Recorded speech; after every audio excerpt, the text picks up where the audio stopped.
우리가 너무 잘 알고 있는 선한 사마리아인이라는 이야기입니다. 우리뿐만 아니라 사실 교회를 안 다니는 사람들도 한 번쯤은 들어봤을 법한 이야기예요. 선한 사마리아인 법이라는 것이 나올 정도로 세계적으로 유명한 예수님의 비유입니다. 이 비유에 대해서 많은 사람들이 이야기를 합니다. 과연 선한 사마리아인의 법이 합법적인가? 주변의 이웃의 어려움을 보고도 외면한 사람에게 도덕적인 비판은 가할 수 있지만 법적인 비판을 가할 수 있는가? 이런 이야기들이 참 많이 있습니다. 우리나라에도 그런 논쟁들이 꽤 많이 있었죠. 이 비유에 대해서 조던 피터슨이라는 한 사람이 이런 날카로운 논쟁에 불을 붙는 일이 있었습니다. 조던 피터슨이 누구냐면 사진 한번 띄워주시겠어요? 좀 멋있는 할아버지입니다. 60세가 조금 넘으신 분인데 캐나다 분이에요. 근데 저 사람은 패션업계 종사자는 아니고 임상심리학자입니다. 그리고 문화비평가예요. 그러니까 이 사람은 사람들의 행동 양식을 보면서 날카롭게 비판을 합니다. 그런데 이분이 주로 하는 비판이 뭐냐면 내가 지금까지 이것이 맞다라고 생각해왔던 사람들에게 과연 그게 맞느냐라고 하면서 반대쪽의 이야기들을 많이 들려주는 분이에요. 그래서 자기 옷을 저렇게 빨간색과 파란색 두 가지로 겹쳐있는 컬러의 옷을 입으면서 자기 정체성을 저렇게 드러내는 프로필 사진을 찍었습니다. 저분이 굉장히 유명해요. 그래서 20대, 30대 특히 젊은 남성들이 이분의 주장과 또 책에 매료가 되어 있는데 저도 책을 봤는데 조금 어려워요. 책은 심리학자의 책답게 좀 어렵고 이분이 유명한 거는 유튜브에서 칼럼들이 좀 많이 나와 있습니다. 특히 이분이 방송에 출연해서 대담자로 많이 활동을 하는데 이분이 그 출연을 해서 나누는 이야기들이 굉장히 궤변 같은데 굉장히 날카로워요. 궤변 같은데 날카롭다. 독특한 분인데 예를 들면 이런 겁니다. 이분은 공산주의가 과연 나쁘냐? 꼭 나쁜 것도 아니다. 이렇게 얘기를 해요. 그럼 자본주의가 나쁘냐? 나쁘지 않다. 그런데 좋지만도 않다. 이런 식으로 얘기를 해요. 그런데 이렇게 애매모호한 중립을 띠는 게 아니라 이 양쪽의 이야기들을 다 날카롭게 지적을 합니다. 그래서 이분이 주로 지적을 하는 게 종교, 이데올로기 혹은 양극화되는 현상들. 그래서 이분은 페미니즘에 대한 강력한 비판도 가하면서 동시에 페미니즘을 강력하게 지지하기도 해요. 되게 이상한 사람이에요. 이상한 사람이다 보니까 사람들이 매료되어 있고 이 사람의 주장에 대해서 많이 궁금해하는데 한국어로 번역된 그런 영상들도 참 많이 있습니다. 여러분 유튜브에 한번 쳐보시면은 볼 수가 있어요. 그런데 제가 이분을 왜 소개를 해드리느냐? 이분이 지은 책 중에 의미의 지도라는 책이 있습니다. 제가 아직 이 책은 안 읽어봤는데 이분을 검색하다가 이 책이 나왔어요. 그 책의 한 구절을 제가 읽게 됐는데 이분이 선한 사마리아인에 대해서 얘기하면서 이런 얘기를 한 거예요. 사람은 왜 타인을 도와야 하는가? 나는 왜 타인을 도와야 하는가? 라는 질문을 던져요. 그러면서 얘기합니다. 어릴 때부터 우리가 타고난 혹은 배우고 혹은 우리의 양심이 두드리는 소리는 뭘 이야기하느냐? 어려움에 빠진 이웃을 도와야 한다라고 이야기한다. 이렇게 얘기하는 거예요. 맞다. 그런데 내가 돕는 이 행동이 과연 무슨 유익이 있는가라는 질문을 던집니다. 웃기죠? 어려움을 빠진 이웃에게 내가 도움을 줬어요. 그런데 이 도움을 준 행동이 과연 장기적으로 궁극적으로 무슨 유익이 있는가라는 질문을 던지는 거예요. 이 사람은 돕는 그 행동 자체는 이의제기를 하지 않습니다. 그런데 이것을 꼭 해야만 한다고 가르치는 사회의 구조나 교육에 대해서는 이의제기를 해요. 이분이 또 어떤 이의제기를 하냐면 이런 거 합니다. 요즘에 환경이 되게 이슈가 되다 보니까 탄소를 저감시키기 위해서 국가적인 차원에서 막 노력을 하는데 이분은 코웃음을 쳐요. 그 의미 없다. 탄소를 적게 배출하기 위해서 노력하는 거 의미 없다. 왜냐하면 열심히 노력했는데 여전히 탄소는 많이 나오고 있고 열심히 노력했는데 여전히 환경은 파괴되고 있다. 그렇게 의미 없는 일에 의미 없는 돈을 사용하는 것보다 실제로 환경 파괴 때문에 어려움을 겪고 있는 아프리카나 제3세계 국가 아이들을 돕는 일이 지금 우리에게 더 필요한 일이다라고 얘기를 하는 거예요. 이분의 주장의 어떤 결을 좀 아실 수 있을까요? 지금 당장 우리가 어떤 일을 하는 것 이거 맹목적으로 무조건 좋다라고 할 게 아니라 이 행동이 가지고 있는 의미 인정해요. 그러나 이 행동이 지속적으로 계속 반복됐을 때 과연 이게 정말로 이 행동을 함으로써 얻는 유익보다 그 노력으로 다른 행동을 했을 때 얻는 유익이 더 크다면 고민해봐야 되는 것은 아닌가라는 질문을 던지는 거예요. 제가 오늘 이 이야기를 하는 이유는 뭐냐면 우리 인어프 공동체가 펼치고자 하는 노숙인 사업, 노숙인들에게 따뜻한 옷들을 선물하는 이 사업을 많은 사람들은 제가 말씀드렸던 조던 피터슨의 관점으로 바라봐요. 자기 스스로가 혹은 어떤 상황에 의해서 노숙인의 삶을 살기로 결심한 이들에게, 그리고 재활을 거부하고 갱생을 거부하는 이들에게 정말로 순수한 마음으로 도움을 주는 것이 단회적인 도움이 될 수는 있지만 이 도움보다 더 중요한 도움이 필요하지 않겠는가라는 것을 이야기하는 사람들이 있다는 거예요. 노숙인들에게 도움을 주게 되면 또 다른 노숙인을 양성해내고 또 그분들이 살기 편해지면은 노숙인의 생활에서 일상적인 삶으로 돌아오는 것을 거부하는 현상이 더 짙어지지 않겠는가라는 이의제기인 것이죠. 그래서 여기에 투자하는 비용도 소중하지만 장기적이고 궁극적으로는 이들을 재활하고 새롭게 삶으로 이끌어가는 시설에 더 투자해야 되는 것은 아닌가라는 질문들을 한다라는 거예요. 이런 질문들 우리 어릴 때 많이 들어봤을 겁니다. 교회에서도 들어봤을 텐데요. 길거리에서 구걸하고 있는 분들에게 도움을 줘야 되는가 말아야 되는가? 껌을 사야 하는가 말아야 하는가? 이런 질문 혹시 안 해보셨나요? 어릴 땐 순수하게 다 해야 된다 그랬어요. 그런데 그런 비판들 가할 거예요. 야, 그 사람들 너보다 돈 더 많이 벌어. 그 사람들 다 이거 사업이야. 그 사람들 어려운 척하지만 나중에 보면은 다리 없는 거 아니고 그거 툴툴툴 털고 두 발로 걸어 다니는 사람이야. 그 사람들 눈 안 보이는 것 같은데 자세히 보면은 시계에 바늘 있어. 뭐 이런 얘기 들어봤죠. 과연 이게 도움이 되느냐 안 되느냐라는 단편적인 시각으로 막 논쟁을 해요. 그런데 이러한 사람들에게 아까 그 조던 피터슨 할아버지는 도움되는 거 인정해. 그러나 우리는 꼭 한번 생각을 해봐야 돼. 과연 이게 정말로 도움되느냐, 아니면 더 도움이 되는 일에 나의 행동을 하는 것이 유익하지 않겠는가라는 질문을 던진다는 거죠. 오늘 예수님을 찾아온 율법학자가 이 질문을 예수님께 합니다. 오늘 예수님을 찾아온 율법학자가 이 질문을 예수님께 하고 있는 거예요. 성경을 한번 보실까요? 어떤 율법교사가 일어나서 예수님을 시험합니다. 선생님, 내가 뭘 해야 영생을 얻을 수 있습니까? 영생을 얻을 수 있습니까? 라는 표현은 뭐냐면요, 조금 쉽게 말하면 이거예요. 내가 어떻게 해야 하나님 앞에서 의로운 사람이 돼서 내가 죽고 난 이후에 하나님이 계신 곳, 나의 하나님이 계신 그곳에 들어가서 영원한 생명을 누리고 천국에 들어갈 수 있습니까? 라는 질문이에요. 이 사람이 율법학자라는 게 굉장히 중요합니다. 율법학자는 뭐냐면요, 이 성경책을 날마다 보면서 연구하는 사람이에요. 그런데 예수님은 율법학자는 아니거든요. 율법학자는 우리로 치면은 대학원도 지나가고 석사과정, 박사과정도 지나간 사람들이에요. 이 사람들은 성경의 마스터들이거든요. 근데 이 사람들이 지금 예수님께 질문을 하는 거예요. 어떻게 해야 영생을 얻을 수 있습니까? 이 질문은 답을 얻기 위한 질문이 아니라 아까 우리가 읽었던 본문에 나왔듯이 시험하기 위한 질문입니다. 성경에는 영생을 얻는 비결에 대해서 명확하게 얘기하는 구절이 없어요. 이거 하면 천국 간다가 없어요. 구약 성경에는 명확하게 없습니다. 그래서 하나님이 이런 법도 있고 저런 법도 있고 이것도 지키고 저것도 지켜야 돼 라고 말씀하시지만 딱 하나, 이거 지키면 무조건 천국 갑니다 라고 하는 어떤 하나의 구절이 없다라는 거예요. 그래서 많은 율법학자들이 논쟁이 있었습니다. 과연 가장 중요하고 가장 센 계명이 뭐냐, 다른 건 몰라도 이거 하나는 꼭 지켜야 되는 계명이 뭐냐라는 거예요. 그래서 율법학자들이라는 사람들은 어떤 이렇게 분류가 있냐면 이거다, 아니다, 저거다, 아니야, 이거다 라고 하는 사람들 끼리끼리 모여가지고 분파를 만들었습니다. 맨날 싸워요. 그랬던 사람들이 예수님을 찾아온 거예요. 그리고 시험에 들어가게 하기 위해서 질문을 던집니다. 제가 말씀드렸다시피 율법학자들끼리 싸우다 보니까 서로를 공격해요. 그래서 너네가 말하는 거는 틀렸어 라는 어떤 이런 공격 방식이 있습니다. 그 공격 방식을 지금 예수님께 갖다 붙이려고 하는 거예요. 이 율법학자는 어떤 것을 가장 중요하게 생각하는지 예수님의 질문에 이 사람이 이렇게 대답합니다. 27절인데요.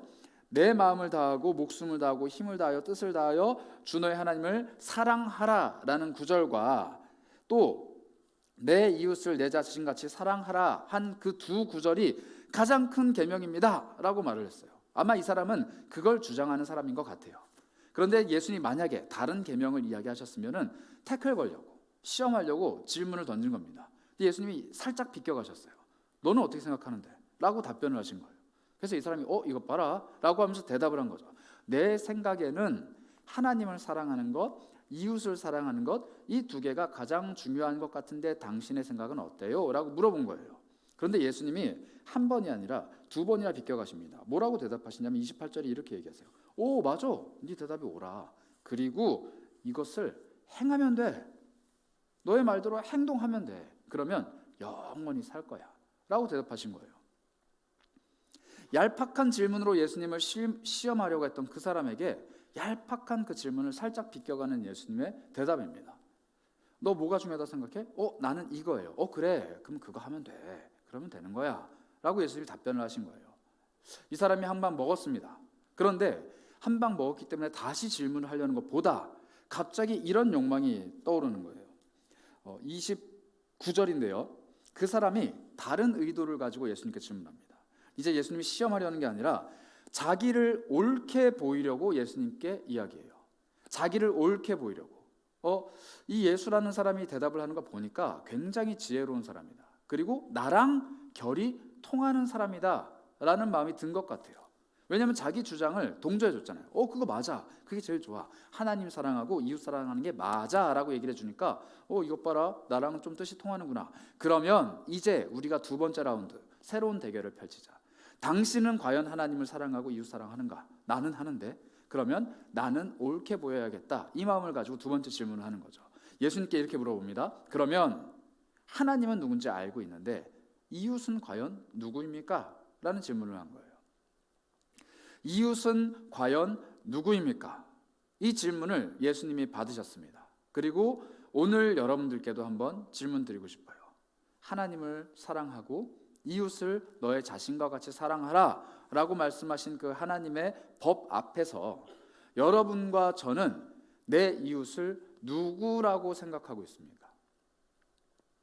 내가 사랑해야 되는 나의 이웃 과연 누구일까요? 가족 혹은 교회 공동체 혹은 내가 사랑하는 사람, 내가 사랑받는 사람, 나와 친밀한 관계를 누리고 있는 사람이 나의 이웃이라고 대답한다면 아마 오늘 예수님의 대답과는 조금 다를 겁니다. 왜냐하면 예수님은 당신의 이웃 또 나의 이웃이 누구입니까? 라고 묻는 이 질문 앞에 이런 비유를 하셨기 때문이에요. 우리가 잘 아는 사마리아인의 비유입니다. 30절에 예수님이 이렇게 대답하십니다. 어떤 사람이 예루살렘에서 여리고로 내려가다가 강도를 만났는데 강도들이 그의 옷을 벗기고 엄청 때렸어요. 그래서 거의 죽은 것처럼 보이는 사람을 버리고 갔습니다. 31절이요. 한 제사장이 거기를 내려가다가 봤는데 피해서 갔어요. 32절 또 한 레위인도 그곳에 보고 그 사람을 보고 피해서 갔습니다. 그런데 33절 어떤 사마리아 사람은 여행하는 중에 거기에 이르렀는데 그를 보고 불쌍히 여겼다. 이렇게 얘기합니다. 여러분 아마 이 비유의 얘기를 들으시면서 이런 얘기 들어보셨을 거예요. 제사장도 레위인도 하나님의 일을 하는 사람, 하나님 앞에서 거룩하다고 스스로 여기는 사람, 하나님의 말씀을 잘 아는 사람인데 이런 사람들은 자비를 베풀지 않고 피해서 갔어요.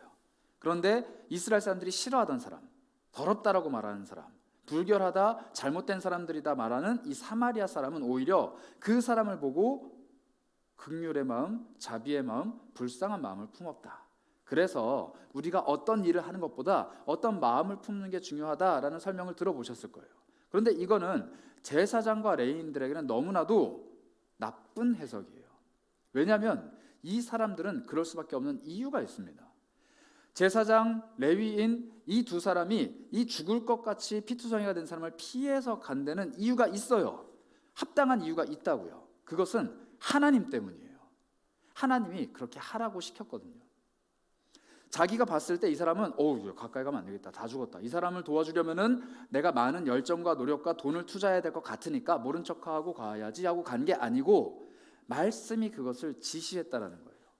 제사장, 레위인 그 사람들은 시체를 가까이 하면 안 됩니다. 다른 사람의 피를 가까이 해서는 안 되는 사람이에요. 왜냐하면 그것을 하는 순간 하나님이 자기에게 맡기신 성전을 돌보는 임무, 제사를 해야 되는 임무, 하나님을 섬기는 임무에 제한이 생겨요. 그러다 보니까 이 사람들은 평생 뭘 하느냐? 이런 존재들을 가까이 할 수 없다고 피해 다니는 것을 배운 사람이에요. 성경에 그렇게 쓰여 있단 말이에요. 그래서 이 사람들이 이 행동을 한 것을 도덕적으로는 뭐라 할 수 있겠지만 신앙적으로는 우리가 비판을 가할 수 없습니다. 자 보세요. 아까 그 사람을 예수님이 뭐라고 묘사하셨냐면은 엄청 때렸는데 옷까지 빨가벗겨놨어요. 그리고 거의 죽은 것처럼 돼서 버려졌기 때문에 얼핏 보면은 시체입니다. 얼핏 보면 시체예요. 가까이 가서 숨을 쉬고 있나 안 쉬고 있나 점검을 하거나 혹은 두드려서 깨우거나 혹은 이 사람이 죽었나 살았나 어떻게 해야 될지 고민하고 있을 겨를이 없어요. 시체예요. 얼핏 보면. 그래서 피해갈 수밖에 없는 존재가 레위인과 제사장들이라는 거예요. 근데 이 사람들의 행동을 비판하려는 것이 아니라 예수님은 이 사람들의 지키고 있는 그 율법을 비판하려는 것이 아니라 새로운 개념을 이야기하시는 거예요. 사마리아 사람입니다. 이 사마리아 사람은 우리가 잘 알다시피 그리스도인들이 극혐하는 사람들이에요. 혈통적으로는 이스라엘 사람이었지만 유대인들과 섞여버렸고 신앙도 섞여버렸고 가나안 사람들과 비교조차 할 수 없을 정도로 동화되어 버린 사람들. 그래서 우리로 치면은 혼혈이 일어나다 못해 우리가 아닌 다른 나라 사람들과 문화에 더 가까워진 사람들. 뭐 우리 민족으로 치면요 조선족이 그런 역할일 수도 있고 혹은 고려인들 혹은 이민의 3세대, 4세대, 5세대 된 사람들 이런 사람일 수 있어요. 혈통이 가까울지는 모르겠지만 그 사람들의 조상이 우리와 가까울지는 모르겠지만 그 사람들의 문화와 삶이 이미 다른 사람이고 심지어 우리랑 너무 이질감이 있기 때문에 싫어하는 존재가 바로 사마리아 사람이에요. 그런데 그 사람이 여행을 하다가 이 거의 죽게 된 사람을 보게 된 거예요. 사마리아 사람은 긍휼의 마음을 가졌습니다. 그런데 중요한 건 이 사람의 옷이 발가벗겨져 있는 거예요. 만약에 옷을 입고 있었다라면은 이 사람이 유대인인 것을 알았을 수도 있어요. 그런데 옷이 빨개 벗겨져 있으니까 나체로 있으니까 사마리아 사람인지 유대인인지 제사장인지 레위인인지 모르는 거예요. 왜냐하면 혈통이 같거든요. 생각해 보세요. 조선족이 쓰러져 있는데 옷을 다 벗고 있으면 좀 그렇겠지만 알아볼 수 있는 없는 옷을 입고 있다 칩시다. 그리고 이 사람이 말을 못해요. 그럼 우리가 봤을 때 이 사람은 조선족이구나, 이 사람은 중국인이구나, 일본인인 것 같은데 구별할 수 있습니까? 그냥 한국 사람이에요. 같은 동포예요. 이런 개념입니다. 그래서 사마리아 사람은 이 사람을 혈통적으로 나와 다른 사람 혹은 이 사람은 유대인이기 때문에 항상 나를 미워했던 사람, 우리 민족을 싫어하는 사람, 우리 민족의 원수라고 생각할 겨를이 없었다는 거예요. 도울 만한 이유가 갖춰진 겁니다. 그래서 사마리아 사람의 선행을 우리가 너무 좋게 봐서도 안 돼요. 마치 그 사람이 나를 평상시에 미워했는데 내가 그걸 알매도 불구하고 저 사람이 나를 싫어하지만 나는 저 사람의 아픔과 슬픔을 보듬어주기 위해서 내 모든 것을 내어놓는 사람이라고 평가할 수도 있겠지만 사실 그 정도는 아니라는 거예요. 사마리아 사람은 그냥 보다가 벌거벗은 사람이 죽은 것처럼 됐는데 가까이 가서 볼까? 살아있다. 그냥 인류애가 발동한 것뿐이에요. 그런데 이 사람을 돕습니다. 그래서 우리는 주목해야 돼요. 제사장, 레위인, 사마리아 사람, 이 사람들의 정체성을 주목하는 게 아니라 예수님이 말씀하고 계시는 그 사람의 행동에 주목해야 된다는 겁니다. 그런데 예수님이 이 비유의 마지막에 뭐라고 말씀하셨냐면요, 이렇게 말씀하셨어요. 36절인데요 율법학자에게 다시 예수님이 이번에는 질문을 합니다. 너의 생각에는 이 세 사람 중에 누가 강도 만난 자의 이웃이 되겠느냐라고 이렇게 물어보십니다. 이 질문도 굉장히 의미심장해요. 자, 너희 중에 이 세 사람 중에 너의 생각에는 누가 강도 만난 자의 이웃이냐라고 물어본 게 아니에요. 뭐라고 물어보셨죠? 이웃이 되겠느냐라고 물어보셨어요. 이웃이 될 수 있을까라는 질문이에요.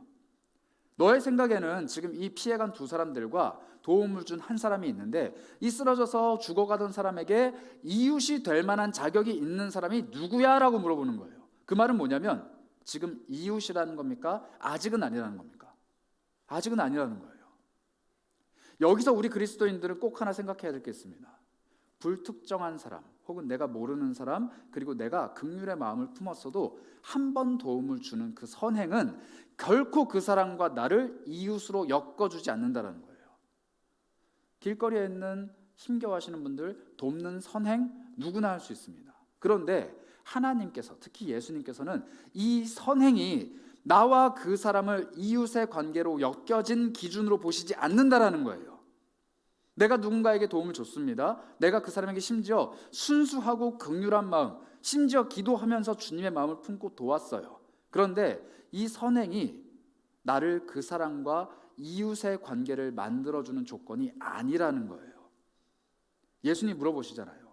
누가 이웃이 될 수 있냐라는 겁니다. 이것은 이웃을 맺을 수 있는 조건이지만 이웃이 이미 맺어진 사람들이 하는 행동은 아니라는 겁니다.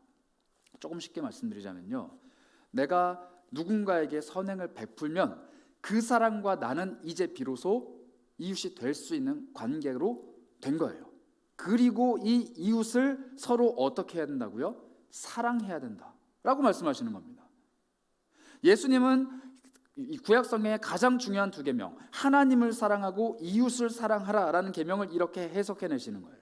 율법학자는 물어봅니다. 내 주변에 있는 가난한 사람, 고아, 과부, 장애가 있는 분들, 이런 사람들을 도와주는 게 선행 아닙니까? 이런 사람을 돕는 게 이웃을 사랑하는 거 아닙니까? 라고 질문을 하고 싶었을 거예요. 그런데 예수님은 날카롭게 말씀하십니다. 선행 좋아, 너가 한 번 도와주는 거 할 수 있어. 그러나 그것은 이웃을 사랑하는 일이 아니라 이웃이 될 수 있는 자격이라, 이렇게 얘기하시는 거예요.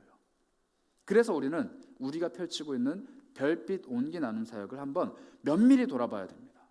아까 여러분들 바리바리 막 짐 싸들고 오면서 또 기쁜 마음으로 헌옷을 막 정리하는 분들 있었어요. 아주 소중한 마음을 담아서 봉투를 넣는 분들도 계십니다. 그런데 그런 분들께 제가 감히 과감하게 제언을 드리고 싶어요. 그 마음 주님이 주신 마음이에요. 그 손길 주님의 손길입니다. 그런데 그 손길을 펼쳤을 때 주님은 말씀하세요. 그래, 너 드디어 내가 사랑하는, 또 내가 안타까워하고 내가 긍휼하게 여기는 그 노숙인들과 이웃이 될 수 있는 자격이 있구나라고 인정해 주세요. 여기까지예요. 그럼 우리는 이제 이웃을 사랑하기 위해서 무엇을 해야 하는 거예요? 옷을 계속 내놓아야 하나요? 헌금을 계속 해야 되나요? 아니면 그들에게 가서 밥을 줘야 되나요? 그들을 끌어안고 예수님이 사랑한다고 고백을 해야 되나요? 그들을 씻기고 정상적인 삶으로 이끌어올 때까지 내가 그들의 삶을 서포트해야 내가 이웃을 진정으로 사랑하는 걸까요? 라는 질문입니다. 한 번의 선행 누구나 할 수 있어요. 한 번의 감동 누구나 할 수 있습니다. 그리고 이것은 나뿐만 아니라 예수를 믿지 않는 사람들도 해요.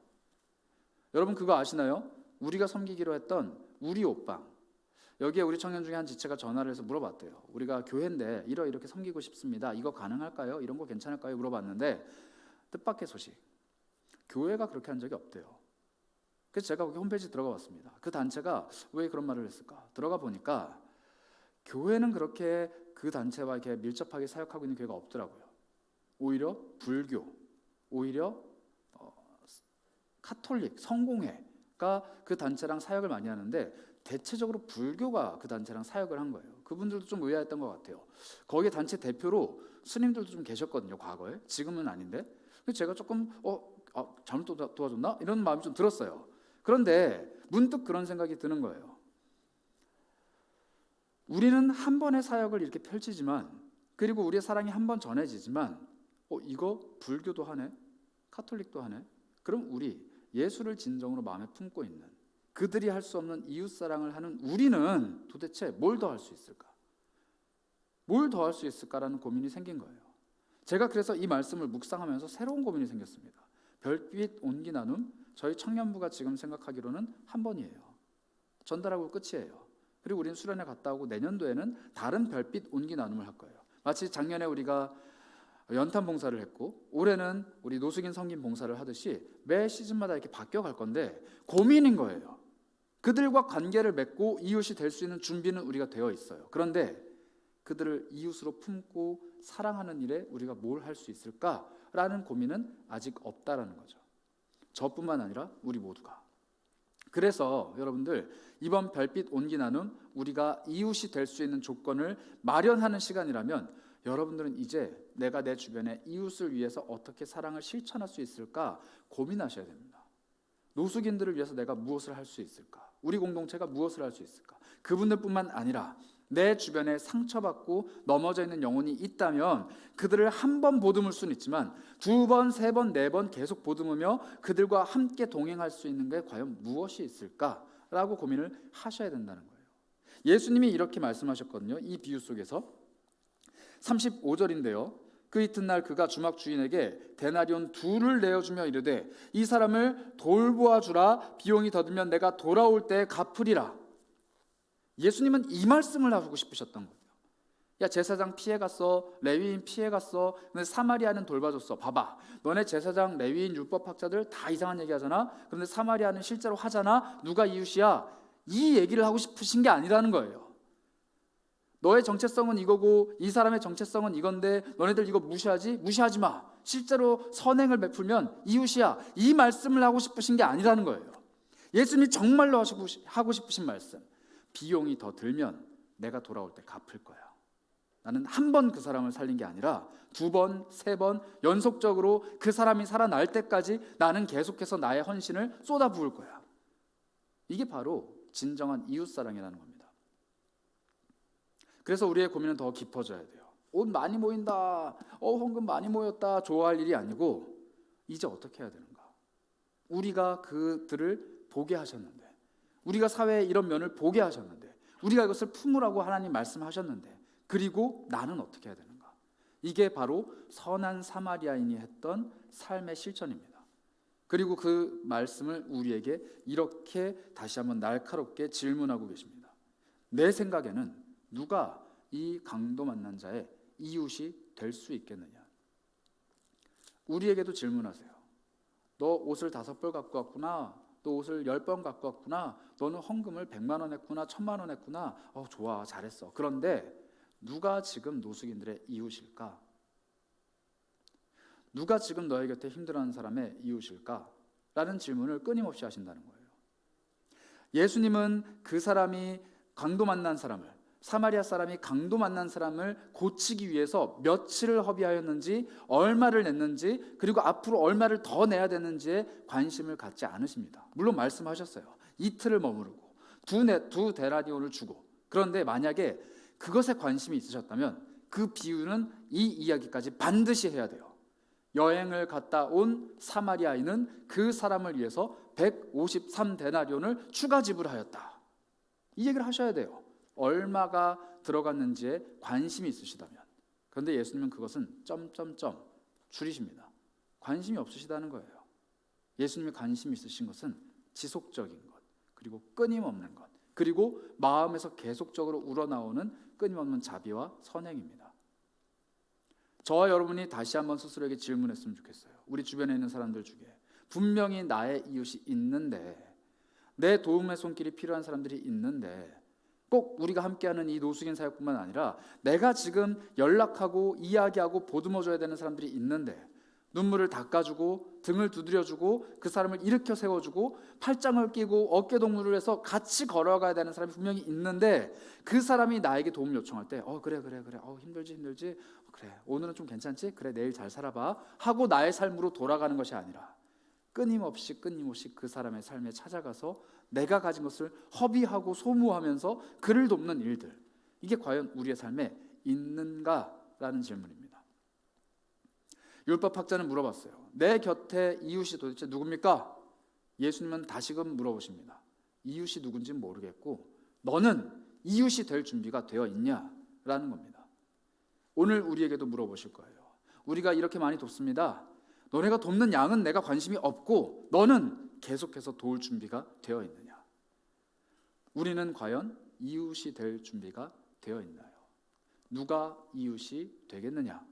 예수님의 이 질문 앞에 우리의 정체성이 다시 한번 점검되길 바라요.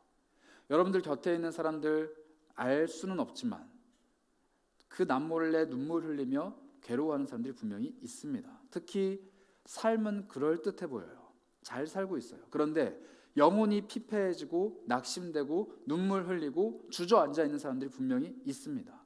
예수를 모르는 그 사람. 노숙인들 돕는 거 굉장히 귀해요. 연탄 봉사하는 것도 귀합니다. 소외되고 낙후되어 있고 국가가 커버하지 못하는 부분에 있는 정말로 차상위 계층이나 사회 소외 계층들에게 교회가 손길을 내미는 것 너무 중요해요. 그런데 그것도 중요하지만 겉보기엔 멀쩡하지만 마치 이 율법학자처럼 자신을 올바르게 옳게 드러내려고 노력해서 그것을 이루어낸 사람이지만 정작 그가 도움받아야 되는 이웃이라면 우리는 그에게 얼마만큼의 복음의 선한 능력을 펼치고 있습니까? 그리고 그것을 지속적으로 끊임없이 전해주고 있나요? 결국 우리는 복음으로 승부하고 복음으로 싸워야 됩니다. 헌옷이 아니라 우리가 가지고 있는 생명의 복음, 불쌍한 사람이 아니라 영혼이 피폐되어 있는 진정으로 비참한 사람들, 그 사람들에게 우리의 삶의 따뜻함을 전해줘야 한다는 것이죠. 끊임없이. 그래서 우리에게 이웃은 불신자, 즉 예수를 모르는 모든 사람입니다. 예수를 모르는 모든 사람이 우리의 이웃이에요. 삶이 어렵고 돈이 없고 건강이 없어서 이웃이 아니라 불쌍하고 긍휼히 여김받고 눈물 나는 상황에 처해 있어서 이웃이 아니라 예수를 모르기 때문에 괴로워하고 있는 모든 영혼이 우리의 이웃이라는 거예요. 그리고 그들에게 전하는 우리의 생명의 복음, 따뜻한 선행이 우리를 이웃이 될 만한 사람으로 인정해 갈 것입니다. 예수님은 이런 비유를 하신 적이 있습니다. 마태복음 25장 34절부터 40절까지인데요. 예수님이 하신 말씀이에요. 그때 임금이 그 오른편에 있는 자들에게 이르시되 내 아버지께 복음 받은 자들이여 나와 창세로부터 너희를 위하여 예비된 나라를 상속받으라. 임금의 이야기입니다. 내가 줄일 때 너희가 먹을 것을 주었고 목마를 때 마시게 하였고 나그네 되었을 때 영접하였고 헐벗었을 때 옷을 입혔고 병들었을 때 돌보았고 옥에 갇혔을 때 와서 보았느니라. 이에 의인들이 대답하여 이르되 주님 우리가 언제 그랬습니까? 언제 주님께서 줄인 것을 보고 음식을 드렸고 목마른 것을 보고 마실 것을 드렸고 어느 때 우리가 주님이 나그네 되신 것을 보고 영접했으며 헐벗으신 것을 보고 옷을 입혀드렸습니까? 어느 때 병드신 것이나 옥에 갇히신 것을 보고 가서 뵙고 돌봐드렸습니까? 라고 물어보니 임금이 이렇게 대답합니다. 이르시되 내가 진실로 너희에게 이르노니 너희가 여기 내 형제 중에 지극히 작은 자 하나에게 한 것이 곧 나에게 한 것이라. 임금은 예수님입니다. 예수님 헐벗고 피 흘리며 십자가에서 거의 죽은 것 같이 되어서 기진맥진하실 때 선한 사마리아인이 되어서 그분께 포도주를 올려드리고 그분을 위하여 기도하며 눈물 흘린 사람 여기에 아무도 없어요. 우리의 임금이신 예수 그리스도께서 헐벗으셨을 때 도움 드린 사람 아무도 없습니다. 그분이 줄이셨을 때 먹을 것을 내어드린 분, 그분이 목마르다 하셨을 때 마실 것을 내어드린 사람 아무도 없다는 거예요. 그런데 예수님 우리에게 말씀하세요. 너 내가 십자가에서 굶주리고 목마르고 괴로워할 때 나를 도왔구나. 내가 마셨던 그 신포도주, 너 나를 위해서 그거 올려준 귀한 손길이었구나. 이렇게 말씀하실 거예요. 그럼 우린 말하죠. 저 그때 안 태어났는데요. 예수님 말씀하실 거예요. 너의 곁에 있는 작은 사람 한 명을 돌봐준 게 나를 위해서 한 일이야. 지금 여러분들 곁에 있는 보잘것없는 작은 신음소리, 지금 여러분들 곁에 있는 그 누구도 주목하지 않는 그 영혼의 신음소리, 그것에 주목하고 그들에게 뭔가를 내어주는 것이 예수 그리스도께 한 일이라 라고 예수님이 말씀하십니다.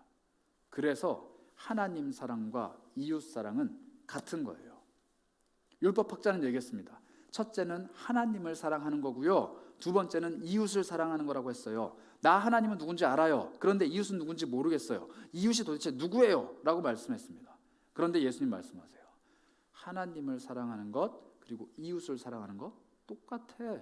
왜냐하면 이웃을 사랑하는 게 나를 사랑하는 거고, 나를 사랑하는 것은 나를 보내신 분을 사랑하는 것이고, 나를 보내신 분을 사랑하는 사람을 하나님은 사랑하셔 라고 말씀하셨어요. 이웃 사랑하는 사람을 하나님이 사랑해 주신다는 겁니다. 그래서 여러분들 꼭 기억하세요. 내가 이웃을 사랑할 때는 그 사랑을 반드시 돌려받아야겠다라는 결심을 하고 사랑하셔야 돼요. 내가 이웃에게 선행을 베풀 때는 반드시 내가 이 선행을 돌려받아야겠다라고 결심하시라는 거예요. 그런데 그 사람이 아니라 하나님께로부터. 이 사람이 나에게 돌려주면 의미가 없어요. 이 사람이 나에게 내가 준 사랑을 돌려갚으면 의미가 없어요. 물론 의미가 있습니다. 그러나 반쪽짜리예요. 내가 진정으로 돌려받아야 되는 것은 뭐냐? 하나님께로부터 오는 사랑이에요. 이웃을 사랑할 때 하나님이 나를 사랑하십니다. 이웃을 사랑할 때 하나님이 나를 사랑하세요. 율법학자가 놓친 건 뭐냐면 이걸 분리했다는 거예요. 하나님은 하나님대로 사랑하고 나는 이웃을 사랑해야 되는 의무를 잘 수행하고 있습니다. 나는 교회에서 헌옷 내라 그러면 잘 내요. 나는 교회에서 구제하자 그러면 구제원금 내요. 나는 교회에서 뭐 하자 그러면 다 해요. 그리고 나는 하나님도 사랑해요. 아니요. 같은 거라고요. 내가 이 사람을 사랑할 때 이 사람은 예수 그리스도와 같은 존재이고 예수께서 나를 사랑하십니다. 내가 이웃에게 복음을 전할 때 복음을 몰라 신음하고 있는 이 영혼이 기쁨을 누리면 그 기쁨은 고스란히 예수 그리스도의 기쁨이고 예수께서 그 기쁨을 나에게 갚아주신다는 거예요. 그래서 이걸 염두에 두시고 사랑하셔야 돼요. 하나님, 나는 이 사람에게 사랑을 베풀지만 하나님, 이 사람이 나에게 사랑 갚지 않기를 원합니다. 이 사람은 다른 또 누군가를 사랑했으면 좋겠어요. 나는 온전히 하나님께로부터만 사랑을 받기 원합니다. 이게 그리스도인들의 삶의 자세라는 거예요. 사랑을 되갚을 수 없는 사람들에게 사랑을 전합니다. 그리고 그 사람들이 나에게 갚지 못하는 그 사랑을 또 다른 누군가에게 전하고, 그리고 그 사랑에 전파되는 모습을 바라보시면서 하나님이 한량없는 사랑으로 갚아주시는 것, 이게 바로 그리스도인들이 밑빠진 독에 물 붓기처럼 사랑을 갚을 수 없는 사람들에게 물을 붓는 그런 모습이라는 거죠. 그래서 여러분들께 권면합니다. 별빛 온기 나눔 잘 참석해 주시고 동참해 주시고 마음을 쏟아 주실 때 부담을 느낄 정도로 쏟아 주세요. 그리고 그분들의 삶이 잘 되기를 기도해 주세요. 그리고 그 사랑의 행위를 하나님께서 기뻐하시기를, 그리고 그 사랑이 다시 나에게 돌아오기를 기대해 보세요. 내 것을 내어놓았을 때, 내 사랑을 드렸을 때 어떻게 내 삶에 하나님의 사랑이 되갚아지는지를 체험해 보시라는 거예요. 그래서 부담감을 느끼고 동참할 수 있는 겁니다. 내가 부담을 느끼고 동참하는 만큼 하나님도 부담을 느껴요. 여러분들 결혼식 다 가봤잖아요. 결혼식 갈 때 내가 축의금 3만 원 하면 욕먹어요. 5만 원 하면 평타예요. 그런데 50만 원, 100만 원을 해봐요. 그럼 상대방이 부담을 느껴요. 내가 결혼할 때 갚아줘야 되니까. 똑같아요. 옆에 있는 작은 사람에게 내가 부담을 느낄 만큼 사랑을 퍼부었을 때 하나님이, 하늘에 계신 그 하나님이 부담을 느끼시기 시작한다는 거예요. 쟤 왜 저러냐, 쟤 왜 저러냐, 내가 사랑해줘야겠다. 쟤 왜 저러냐, 자꾸 사랑 흘려보내네, 내가 사랑을 채워줘야겠다. 쟤 저것 봐라, 재산이 저거밖에 없는데 저걸 내놓는다고? 안 되겠다, 내가 더 채워줘야겠다. 하나님의 부담, 이 하나님의 사랑의 부담을 계속 짊어지어주는 우리 인어프 공동체가 됐으면 좋겠습니다. 그래서 우리는 사역을 더 크게 벌릴 거예요. 더 펼칠 거예요. 더 많은 사람들에게 우리의 것을 내어줄 거예요. 그래야 하나님이 우리를 더 크게 사랑해 주실 이유가 생기니까요. 그런 마음이 여러분들 속에 소망으로 싹 텄으면 좋겠습니다. 부담감이 아니라, 율법학자들과 같은 사람들이 갖고 있는 그런 부담감이 아니라, 하나님 이거 하라 그러니까 해야 되나? 이런 부담감이 아니라, 내 이웃이 도대체 누구지? 누구한테 뭘 해야 되지? 부담감이 아니라, 하나님이 보게 하시면 그냥 사랑하고, 하나님이 마음 주시면 그냥 하고, 그리고 하나님이 주시는 은혜대로 살아가는 그런 기쁨의 삶이 저와 여러분에게 펼쳐지기 바랍니다. 우리 그런 마음을 담아서 함께 찬양했으면 하는데요, 이 찬양의 고백 여러분 좀 낯설 수도 있어요. 그래서 한번 가사를 먼저 띄워주시겠어요? 이런 가사입니다. 예배하는 사람들 속에 아버지의 마음이 들려오기 시작합니다. 사랑하는 나의 자녀들에게 나누어 주라. 예배하는 사람들에게 아버지의 마음이 들려오는데 사랑하는 나의 자녀들에게 나누어 주라는 거예요. 예배는 뭡니까? 하나님을 사랑하는 것에 대한 표현이에요. 그런데 내가 하나님을 사랑하는 것을 표현할 때 하나님의 마음이 나에게 느껴지고 들려지는 거예요. 뭐라고요? 나의 자녀들에게 전하라. 나의 자녀들을 사랑해달라. 하나님은 내 사랑이 없어도 온전히 영광 받으실 분입니다.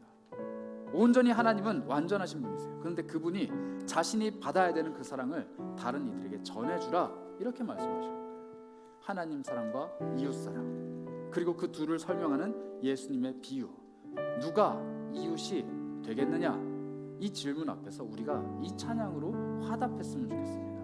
우리 찬양의 고백을 마음으로 함께 동참했으면 좋겠는데요, 함께 고백하며 나아가겠습니다.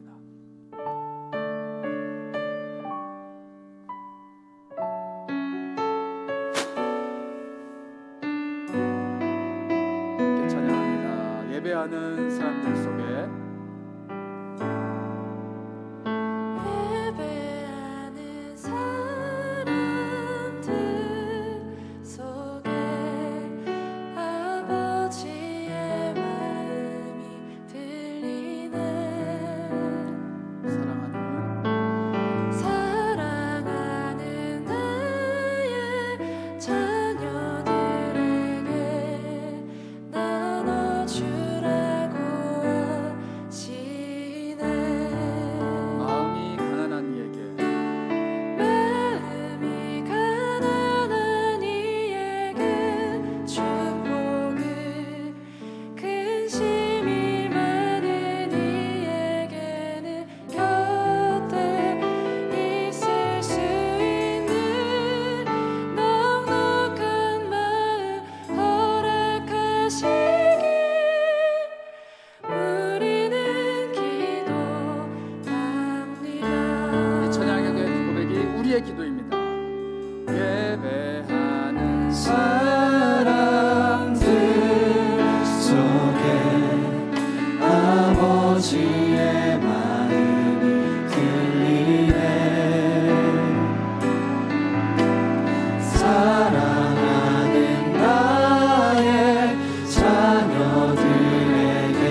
주님께 드리고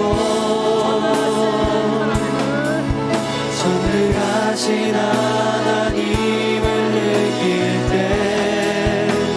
세상은 주의 나라가 되고 하나님이 일하기 시작하네. 모든 시선을 주님께 드리고 살아계신 하나님을 느낄 때 내 삶은 주의 역사가 되고 하나님이 일하기 시작하네. 모든 시선을 주님께 드리고 전능하신 하나님을 느낄 때 세상은 주의 나라가 되고 하나님이 일하기 시작하네. 하나님이 말씀하십니다. 예배할 때 눈을 들어서 천국에 계신 하늘의 보좌 가운데 계신 하나님을 우리는 봅니다. 그런데 하나님이 말씀하십니다. 이 땅에 있는 나의 사랑받는 자녀들을 보라. 내가 시선을 주님께 고정할 때 주님은 나의 시선을 이 땅에 있는 자신의 자녀들에게로 돌리십니다. 상처받은 영혼, 마음이 가난한 영혼, 굶주리고 탈진하고 쓰러져서 울고 있는 영혼들을, 그리고 그 영혼들에게 우리의 시선을 고정하고 살아계신 전능하신 하나님과 함께 걸어갈 때 우리 찬양의 고백대로 세상은 주님의 나라가 됩니다. 세상은 주님의 나라가 됩니다. 천국이 아니라 우리가 살고 있는 이 세상이 주님의 나라로 바뀌는 비결, 이 땅에 있는 하나님의 자녀들에게 우리의 시선을 돌리는 겁니다. 그래서 함께 고백하며 기도했으면 좋겠는데요. 하나님, 우리가 별빛 온기 나눔 사역을 펼치는데 내 시선이 지금 공동체가 함께하는 그들에게, 이 교회가 바라보고 있는 그들에게, 아니 하나님이 바라보고 계시는 그분들에게 고정되기 원합니다. 내가 어떠한 활동으로, 어떠한 헌신으로, 무엇으로 동참하든지 간에 나의 시선이 그곳에 가 있기 원합니다. 하나님의 시선이 거기에 계시기 원합니다. 우리가 함께 하나님의 마음을 품기 원합니다. 우리의 사역을 위해서 함께 마음 모아 기도해 주시기 바랍니다. 기도합니다. 모든 시선을 주님께 드리고 살아계신 하나님을 느낄 때 내 삶은 주의 역사가 되고 하나님이 일하기 시작하네. 모든 시선을 주님께 드리고 전능하신 하나님을 느낄 때 세상은 주의 나라가 되고 하나님이 일하기 시작하네. 다시 한번 고백하실 때 이렇게 기도했으면 좋겠어요. 하나님이 지금 주목하여 바라보고 계신데 나는 그에게 시선을 돌이키지 않고 외면했던 이웃이 있다면 오늘 내 마음속에 깨닫는 은혜가 있기 원합니다. 나에게 지혜를 주셔서 하나님의 시선을 깨닫게 하시고, 나에게 깊은 감동을 주셔서 하나님의 마음을 깨닫게 하여 주시고, 하나님이 바라보시는 영혼, 하나님이 긍휼하게 여기는 영혼, 하나님이 불쌍하고 애통하게 바라보시면서 그 상처를 싸매어주기 위해서 누군가를 찾고 계실 그때에 내가 쓰임받기 원합니다. 내가 그 사람 되기 원합니다. 내가 그의 이웃이 되기 원합니다.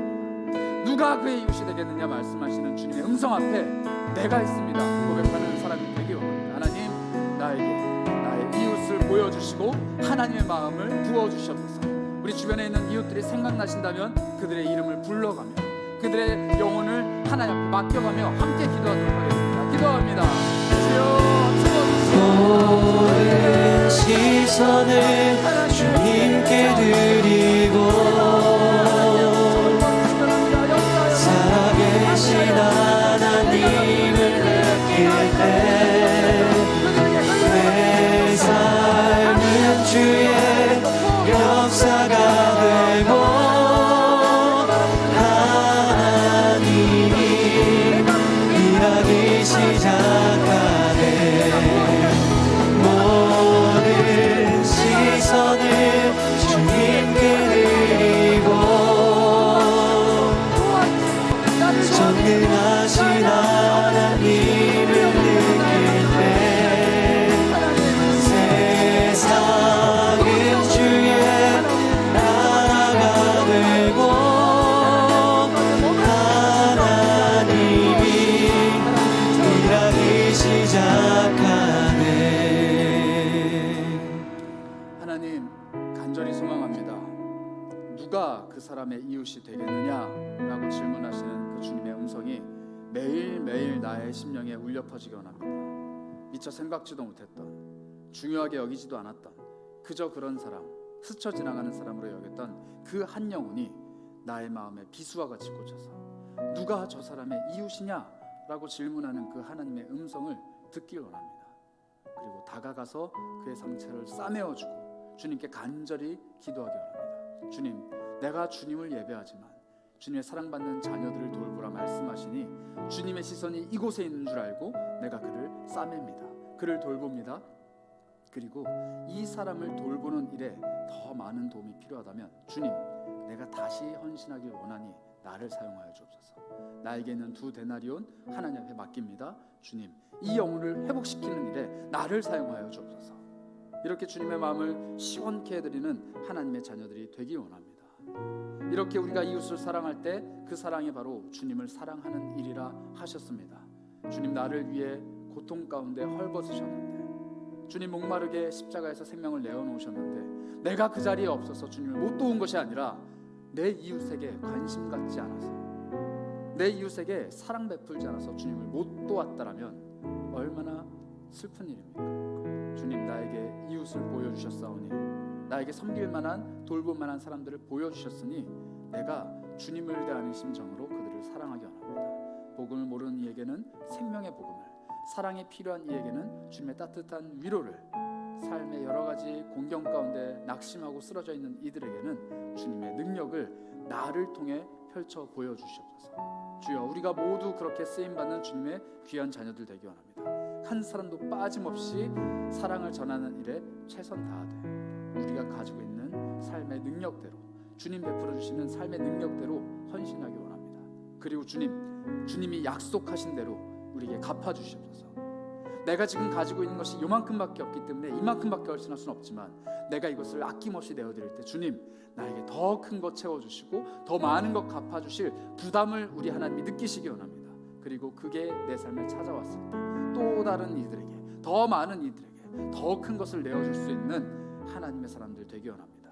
주님의 사랑이 내 삶을 통해 이 세상 가운데 온전하게 선순환되기 원합니다. 그래서 이 세상이 하나님의 나라가 되기 원합니다.